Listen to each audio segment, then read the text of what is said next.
নমস্কার প্রিয় শ্রোতাবৃন্দ, আপনারা অনেকে কমেন্ট করে জানতে চেয়েছেন যে দাদা কিভাবে তাকে ভুলে যাব, কিভাবে তাকে ভুলে নতুন জীবন শুরু করব, কিভাবে নিজেকে ভালো রাখব আর কিভাবে নিজেকে তৈরি করব, একটু বলে দিলে খুব উপকার হতো। হ্যাঁ বন্ধু, আজ আমি এই বিষয় নিয়ে আলোচনা করব আপনাদের সাথে। ভিডিওটি অবশ্যই মনোযোগ সহকারে দেখবেন। যারা চ্যানেলটি সাবস্ক্রাইব করেছেন তাদেরকে অসংখ্য ধন্যবাদ। যারা চ্যানেলটি সাবস্ক্রাইব করেননি এখনই সাবস্ক্রাইব করে রাখুন পরবর্তী ভিডিও পাওয়ার জন্য। আপনি তো অনেক চেষ্টা করলেন, এই চ্যানেলের ভিডিও দেখলেন, অন্যান্য চ্যানেলের ভিডিও দেখলেন, তবুও সে ফিরে আসেনি। তার মানে কি জানেন তো, সে সম্পূর্ণভাবে আপনাকে ভুলে সে নতুন জীবন শুরু করেছে। তার জীবনে আপনার এখন আর কোনো দাম নেই, কোনো প্রয়োজন নেই। এখন যদি আপনি তার অপেক্ষায় বসে থাকেন তাহলে আপনার জীবনের সবচেয়ে বড় বোকামিটা আপনি করতে যাচ্ছেন। আপনি অনেক টিপস অ্যান্ড ট্রিক্স অ্যাপ্লাই করেছেন, তারপরেও সে ফিরে আসেনি। তার মানে সে অন্য কোথাও বাসা বেঁধেছে। আপনার প্রয়োজন নেই। আপনি মরে যান, আপনি ধূলিসাৎ হয়ে যান, আপনি ধ্বংস হয়ে যান, তার কাছে কোনো বিষয়ই না এটা। হ্যাঁ, আপনার মনে যে প্রশ্ন আসছে কি, সেটা হলো গিয়ে তাহলে আমার সাথে সে এত প্রতারণা করলো, আমাকে সে ইউজ করলো। হ্যাঁ, ইউজ করেছে। কি করবেন? করেছে ইউজ। আপনি ইউজ হয়েছেন তাই সে আপনাকে ইউজ করেছে। আপনি যদি ইউজ না হতেন তাহলে সে আর আপনাকে ইউজ করতে পারতো না। হ্যাঁ, এরকম অনেক সিচুয়েশন আসে যে বাধ্য হয়ে ইউজ হয়ে যেতে হয়। সেই জায়গা থেকে কিন্তু আপনি শুধু তাকে হারাবেন না, আপনি শিক্ষাও অর্জন করবেন। আপনার বিশ্বাস নষ্ট হবে না, আপনি অনেক অভিজ্ঞতা অর্জন করবেন। এই শিক্ষা, এই অভিজ্ঞতাকে আপনার জীবনে কাজে লাগান। সে আপনাকে ছেড়ে চলে গেছে এটা ভেবে যদি আপনি ঘরে বসে কান্নাকাটি করেন তাহলে শুধু দুঃখই পাবেন, কষ্টই পাবেন। আর সে আপনাকে ছেড়ে চলে গেছে, সে আপনাকে ভুলে গেছে, এটা থেকে যদি শিক্ষা নিতে পারেন তাহলে আপনার জীবনের মোড় ঘুরে যাবে, আপনার জীবন পাল্টে যাবে। হ্যাঁ, আজকে আমি এই বিষয় নিয়ে কথা বলবো যে সে যদি আপনাকে ভুলে যায়, সে যদি সুন্দরভাবে অন্য কাউকে নিয়ে জীবনযাপন করতে পারে, এই অবস্থায় আপনি কি করবেন? কিভাবে আপনি তাকে ভুলে যাবেন? কিভাবে তাকে ভুলে নতুন জীবন শুরু করবেন? কিভাবে নিজেকে তৈরি করবেন?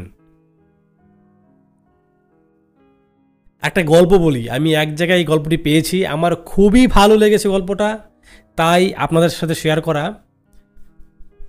এক ব্যক্তির দুজন সন্তান, একটা ছেলে একটা মেয়ে। ছেলেটার বয়স আনুমানিক 18 আর মেয়েটার বয়স এই 5-7 বছর হবে। লোকটি স্ত্রী সন্তান নিয়ে খুব সুখে শান্তিতে জীবনযাপন করছিল। হঠাৎ করে কোনো এক দুর্ঘটনায় তার ছেলে সন্তানটি মারা যায়। লোকটি এই যে তার পুত্র শোক, তার ছেলে সন্তানটি মারা গেছে, এই শোকে লোকটির জীবন যায় যায় অবস্থা। সে কাজকর্ম বন্ধ করে সে পুত্র শোকে এমন অবস্থা, তার জীবন যায় যায় অবস্থা।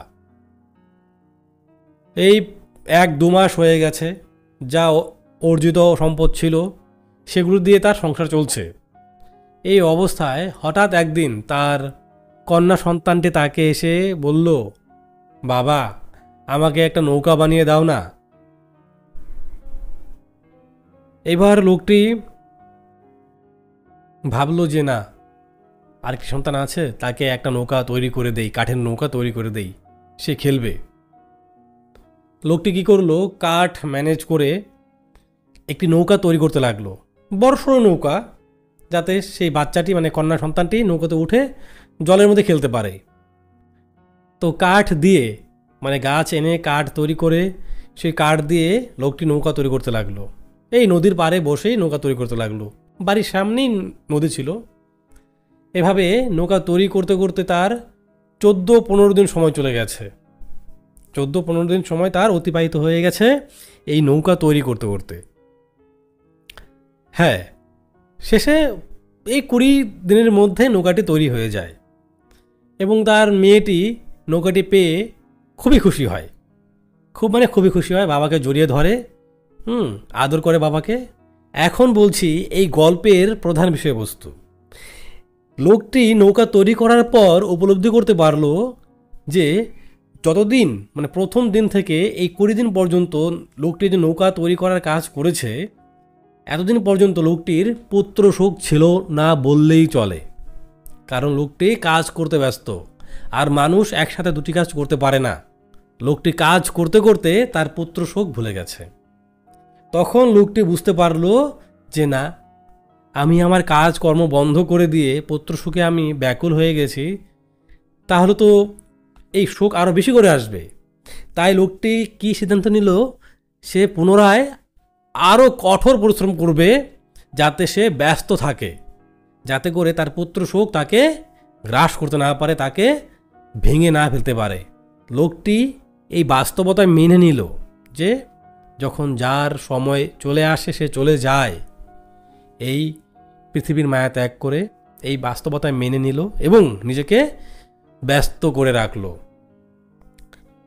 আমার প্রিয় শ্রোতাবৃন্দ, এই গল্পটি বলার পেছনে একটি কারণ। লোকটি তার পুত্র শোক ভুলতে পেরেছে নিজেকে ব্যস্ত রাখার ফলে। আর আমি আশা রাখছি আপনিও যদি নিজেকে ব্যস্ত রাখতে পারেন, দেখবেন আপনার শত দুঃখ কষ্ট আপনি ভুলে যাবেন। কারণ আপনার ব্রেন একসাথে দুটো কাজ করতে পারবে না। হয় তাকে নিয়ে ভাবতে হবে, নাহলে কাজ করতে হবে। আপনি কাজও করছেন, তাকে নিয়ে ভাবছেন, হয় কাজ ভুল হয়ে যাবে, নাহলে তার ভাবনা ভুল হয়ে যাবে। তাই বলছি, যদি আপনার কোনো উদ্দেশ্য থাকে তাহলে সেই উদ্দেশ্যকে পূরণ করার জন্য নিজেকে ব্যস্ত করে ফেলুন। নিজেকে ব্যস্ত করে ফেললেই দেখবেন আপনি তাকে ভুলে যাবেন। আমি আপনাকে বলে দিচ্ছি, আপনি নিজেকে ব্যস্ত করে রাখুন, আপনি অনেক ভালো থাকবেন। আপনার তার কথা কেন মনে পড়ে বা আপনি তাকে কেন মনে করেন জানেন? কারণ আপনি তো ফ্রি, আপনার কাজ নেই বা আপনার কাজ করার ইচ্ছে নষ্ট হয়ে গেছে, তাই মনে করছেন। আপনি আপনার কাজের সাথে নিজেকে যুক্ত করে ফেলুন, দেখবেন আপনার তাকে মনে করার যে সময় বা সে যে আপনার মনে আসে সেটা আর আসবে না। হ্যাঁ, হঠাৎ আসবে, কিন্তু ধীরে ধীরে সেটাও ম্লান হয়ে যাবে। একসময় দেখবেন সে আপনার মনে আছে, কিন্তু তার স্মৃতি আপনাকে আর কষ্ট দিচ্ছে না। আপনি এইভাবেই ভালো থাকতে পারবেন, আর এইভাবেই আপনি তাকে ভুলে থাকতে পারবেন, আর এইভাবেই এই ব্যস্ততার মাধ্যমে আপনি নিজেকে তৈরি করতে পারবেন। এবার আপনাদের মধ্যে অনেকে বলবেন, দাদা কি কাজ করব, কোনো কাজই তো নেই। কাজ অনেক আছে, নিজের মধ্যে অনুসন্ধান করুন। আপনি কোন বিষয়ে পারদর্শী? আপনি তো কোনো একটা বিষয়ে পারদর্শী অবশ্যই, আপনার মধ্যে তো কোনো একটা ইউনিক ট্যালেন্ট অবশ্যই আছে। সৃষ্টিকর্তা সবাইকে ইউনিক তৈরি করেছেন, আপনার মধ্যেও কিছু না কিছু এমন ইউনিক বিষয় আছে যা আপনি বুঝতে পারছেন না। আপনি জাস্ট একটু অনুসন্ধান করুন, অবশ্যই পেয়ে যাবেন। তাছাড়া আপনি ইউটিউবে গিয়ে সার্চ করুন, যে সবচেয়ে ভালো কাজ কি 2025-এর জন্য, সেগুলো দেখুন। যদি সেগুলো কাজ করার জন্য কোনো স্কিলের প্রয়োজন হয়, সেই স্কিল গেইন করুন, সেই স্কিল ডেভেলপ করুন। গুগলে সার্চ করুন যে ভালো কাজ কি আছে, বেস্ট 10 জব ইন 2025। দেখুন, আপনি অনেক ধরনের কাজের আইডিয়া পেয়ে যাবেন। সেই কাজগুলো করার চেষ্টা করুন। আর যদি কেউ পড়াশোনা করছেন তাহলে পড়াশোনা মনোযোগ সহকারে করুন। আর যদি কেউ চাকরির জন্য প্রিপারেশন নিচ্ছেন, তার জন্য সঠিক প্রিপারেশন নিন। আর যদি কেউ ব্যবসা করার ইচ্ছায় থাকেন, তাহলে কোন ব্যবসা আপনার জন্য পারফেক্ট, কোন ব্যবসায় আপনি পারদর্শী, সেই ব্যবসাটি করার চেষ্টা করুন। দেখবেন আপনি ভালো থাকবেন, আপনার জীবন তৈরি হয়ে যাবে এবং সৃষ্টিকর্তা আপনার জন্য যাকে বেছে রেখেছেন সে আপনার জীবনে সময়ে চলে আসবে, অসময়ে সে আসবে না। মাথায় রাখবেন, যে চলে গেছে আপনার মঙ্গলের জন্য সে চলে গেছে। মাথায় রাখবেন, সৃষ্টিকর্তা এমন কোনো ব্যক্তিকে আপনার কাছে পাঠাবেন না যার কারণে আপনার জীবনে সমস্যা হবে, কারণ সবাই আমরা সৃষ্টিকর্তারই সন্তান। মাথায় রাখবেন এটা। সুতরাং এই আজে বাজে চিন্তা বাদ দিয়ে নিজেকে ব্যস্ত রাখার চেষ্টা করুন। কর্মই সবচেয়ে বড় ধর্ম। কর্ম করুন, দেখবেন সব ঠিক হয়ে যাবে। সৎ পথে কর্ম করুন, জীবন সুন্দরভাবে উপভোগ করুন, আর সৃষ্টিকর্তাকে স্মরণ করুন। দেখবেন আপনার জীবন সুন্দরভাবে তৈরি হয়ে যাবে। তো বন্ধু, আশা রাখছি আপনি আপনার কমেন্টের উত্তর পেয়েছেন। যদি কথাগুলো ভালো লাগে একটি লাইক করবেন। চ্যানেলটি যারা সাবস্ক্রাইব করেননি অবশ্যই সাবস্ক্রাইব করে যাবেন, এখনই করে রাখুন। আর যারা সাবস্ক্রাইব করেছেন তাদেরকে অসংখ্য ধন্যবাদ। ভালো থাকবেন, নিজের খেয়াল রাখবেন। নমস্কার।